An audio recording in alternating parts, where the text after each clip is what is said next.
Andrew from Sachs, and welcome to video number 4 in our 5-video series about optimum employee recognition. This video is all about leadership for recognition. What kinds of leadership behaviours works well in respect of recognition, and this is in the context of 5 videos which are all to do with an evidence-based perspective on employee recognition. So we've already talked about why people need recognition, how recognition helps organisations to achieve goals, forms of recognition, leadership skills for recognition is this one, and we're going to finish off in the last one with providing you with a facilitative leadership program to build effective recognition.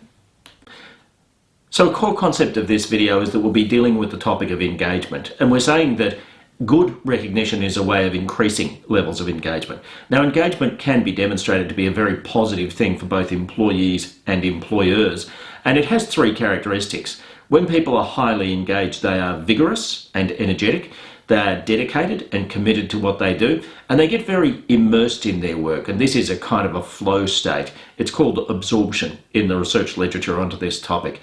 So imagine if all of your employees came to work and they had these 3 things. They're vigorous, they're committed to what they do, and they get absorbed in their work and happily engrossed in it. Well, clearly this is a very positive situation. Now, one of the key drivers of what causes people to get into this situation is leader behaviours. If you get a lot of positive leader behaviours, then you end up with high levels of engagement. And the relationship between engagement and what goes on in a person's work life is shown in this diagram here. So when people are highly engaged, they typically have 2 forms of resources. Personal resources are things like the genetic stuff that they bring with them to their work, like their personality, their cognitive ability, but also their skills. And personal resources are sometimes the things that people walk in the door with, but also the things that the organisation builds in them. So their skills and experience and values even can be affected by their employment, and that will contribute to work engagement. Then there are job resources, and there are a range of job resources, but the ones that I want to mention specifically today relate to leadership behaviours, because leadership behaviours affect the way people perceive their jobs, but they also affect the way that people perceive their colleagues, and certainly leader behaviours affect the way colleagues behave, and it also affects the way people perceive their organisation.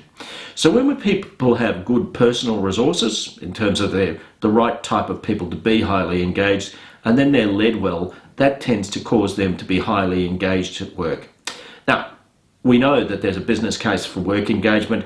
People who are highly engaged tend to perform better, both quantitatively in terms of the amount of work that they get done and qualitatively in terms of the quality of work that they get done. And when people are highly engaged, they also engage in a thing called job crafting, where they will spontaneously try to make things better. Job crafting is where people, through having high levels of work engagement, seek to make things work better. So that could be that they seek to make their job easier for their colleagues, or they make things better for customers, or it could be that they try to do things more efficiently so that resources are protected. But all of that has a big impact on people's levels of engagement, and it also tends to build their levels of personal resources and their job resources. Now, when this happens, you also get this intermediate effect or intervening effect of demands. And demands are really stress, the degree to which a person is experiencing pressure in their work. And when people are experiencing pressure, if it's positive pressure, such as the pressure of problem solving and doing interesting work, well, that will tend to increase their levels of engagement. But negative pressure will be things like role ambiguity, and it will be things like people squabbling with each other, which is once more why leaders, who are a job resource, are so crucial, because leaders can determine the psychosocial environment, the atmosphere that takes place in a work group, where people, if they're being sponsored by their leaders to act in a collaborative, helpful, supportive fashion, that will improve the work environment. Or if the leaders are not being effective in creating clarity about acceptable and unacceptable behaviours, then you've got a problem. Now, here's the business case for engagement as I touched on it. Productivity varies with increases and decreases in engagement. Things like job satisfaction, absenteeism, attraction, retention vary with engagement. And one of the reasons that organisations around the world are keen on engagement is that external measures can be shown to be extremely closely linked to internal engagement. So when people are highly engaged in their work, that makes it 50 to 60% more likely that customers will be satisfied with their interaction with the organisation. So OH&S is affected by engagement, so where there are high levels of engagement, workplaces tend to be safer. Profit varies with engagement. And so for all of these reasons, it's one of the best predictors of organisational outcomes that's been found in the world. I just want to say a little bit about leader behaviours. Leader behaviours create corporate culture. And I don't mean the behaviours of the chief executive, although behaviours of chief executives are important. But in my local work group, that's what determines my well-being.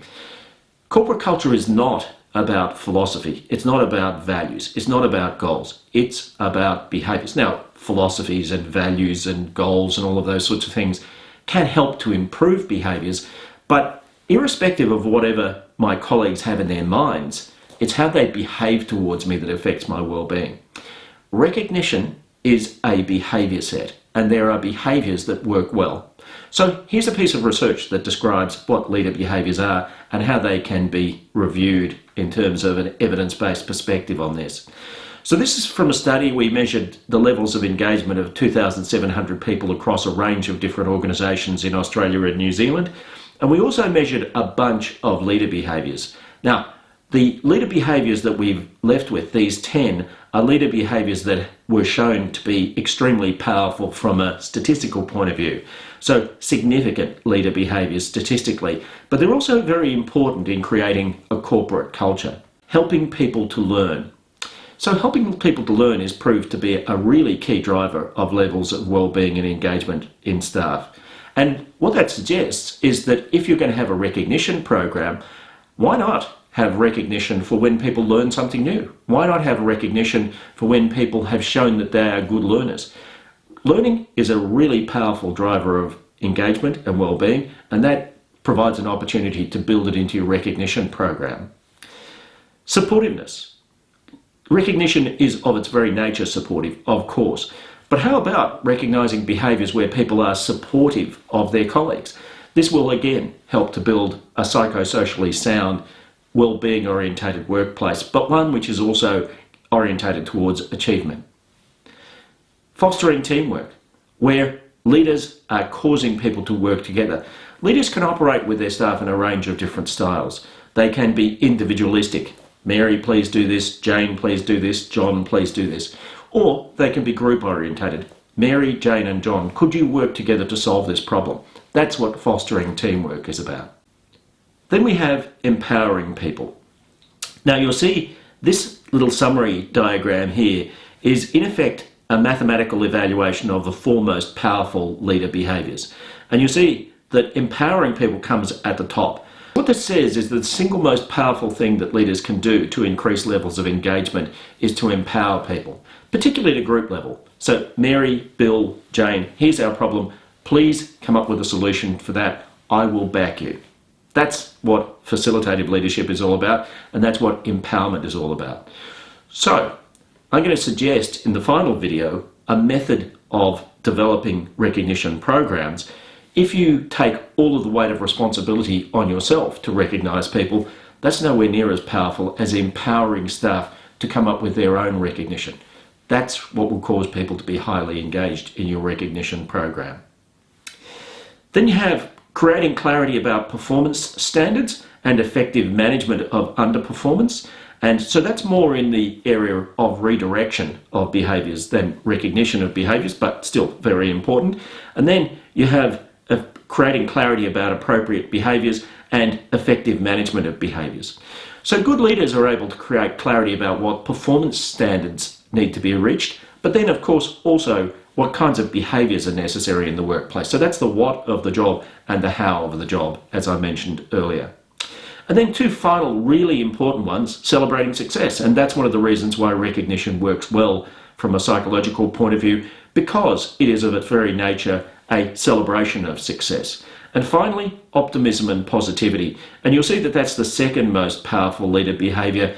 Optimistic, positive leadership is really powerful in creating a highly engaged workplace. So, The 4 keys: empowering people, optimism and positivity, supportive leadership, and helping people to learn. So if you think of the leader behaviours that are necessary to be effective in recognition, these 4 are really key. And I would encourage you at a local level in your workplace to lead your leaders through a process where you consider, how would we actually live out these behaviours? What will we do to empower people?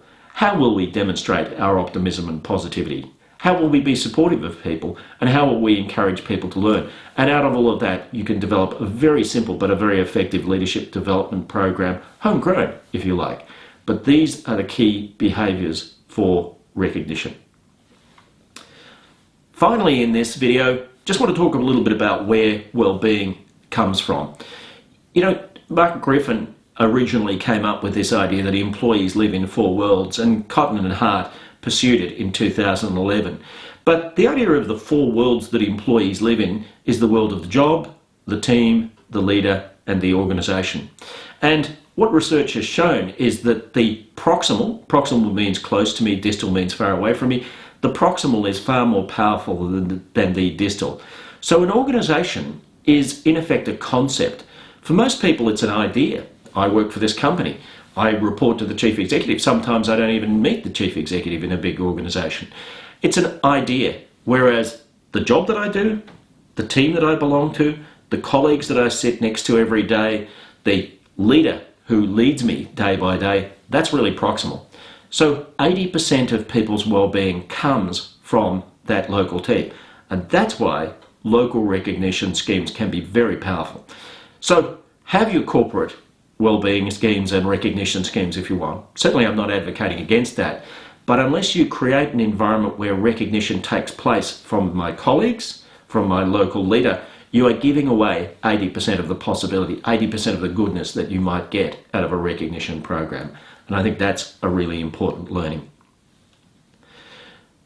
So today we've covered the leadership skills for recognition, and the next video that we're going to be leading on to is facilitative leadership to build a recognition program, which is a really practical consideration. After you've understood the theory of how recognition works, formal and informal, now how do we apply this to create a really strong recognition program?